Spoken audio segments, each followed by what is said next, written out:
ये शादी ब्याह के कारण तुम्हारे बनाए जाते हैं, रिश्तेदारों को बुलाया जाता है, दोस्त यार आते हैं। मैं सोचता हूँ जरूरत क्या थी। मैंने इस पर बहुत खोज की। मैंने कहा ये शादियों में बाराती सब क्यों आते हैं? दुख के दिनों में आना क्यों आते हैं? मर गया मर गया। तुम वो जो बैठने आते हैं वो क्या मरे हुए को जिंदा कर देते हैं? फिर काहे को आते बेफालतू?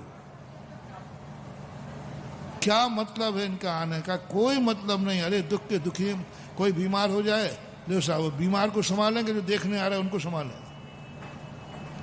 थोड़ी आप लोगों की खबर पहुंचते ही हर व्यक्ति पूछने आएगा, हर व्यक्ति। अरे भाई क्या जरूरत पड़ी? वो दुखी है, वो अपने आप निपटेगा, तुम क्यों जा रहे हो? अरे वो मर गया तो मर गया, तुम क्या जिंदा कर लोगे? पहले क्या सोच बता रहा हूं। मेरा पहले तो मैं तो ज्यादा अकलमंद नहीं था, मेरी अकल बहुत छोटी थी।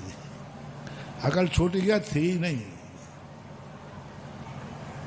यदि अकल होती तो अपन को शांतिनाथ की मंदिर की मूर्तियां थोड़ी, अब अपन को अकल ही नहीं थी, अकल फकल थी नहीं। और पढ़े लिखे ना हाफत जी नाम पड़ गया।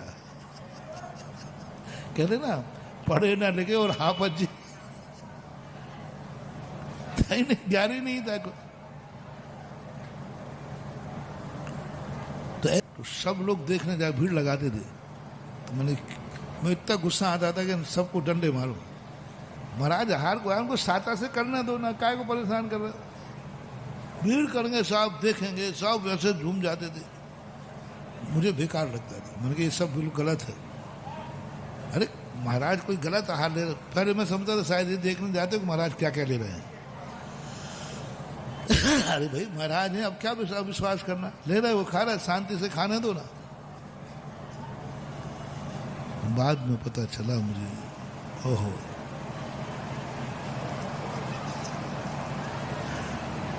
देखो, मेरे से गलती नहीं होती है ये तो मैं दावा नहीं करूंगा, गलती होती है। लेकिन मेरे को अपनी गलतियों पर एक गर्व है। क्या कर मुझसे गलतियां तो होती हैं, पर गलतियों पर मुझे गर्व है, क्योंकि मेरा मन गलती पता चलने पर तुरंत स्वीकार कर लेता है। ये मुझे गर्व है।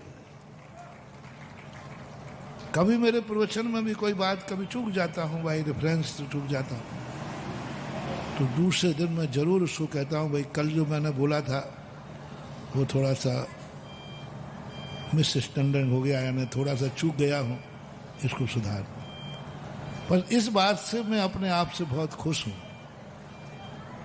मुझे अपनी गलतियों का गम नहीं होता नहीं, क्योंकि मेरे अंदर एक परिणाम आ गया, गलती कितनी बड़ी हो जाए वो सब माफ है।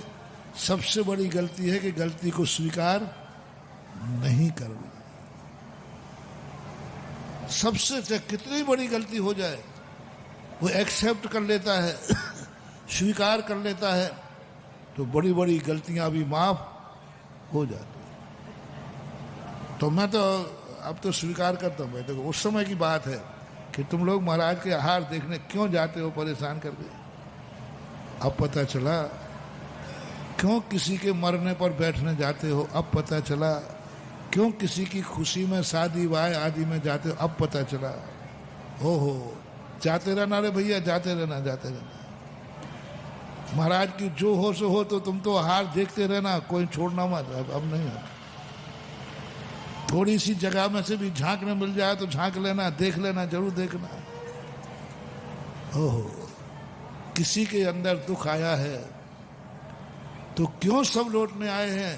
तुम्हारे दुख बांटने नहीं आए हैं, तुम्हारे दुख में दुखी होकर के अपने सुख का भंडारा भरने आए हैं।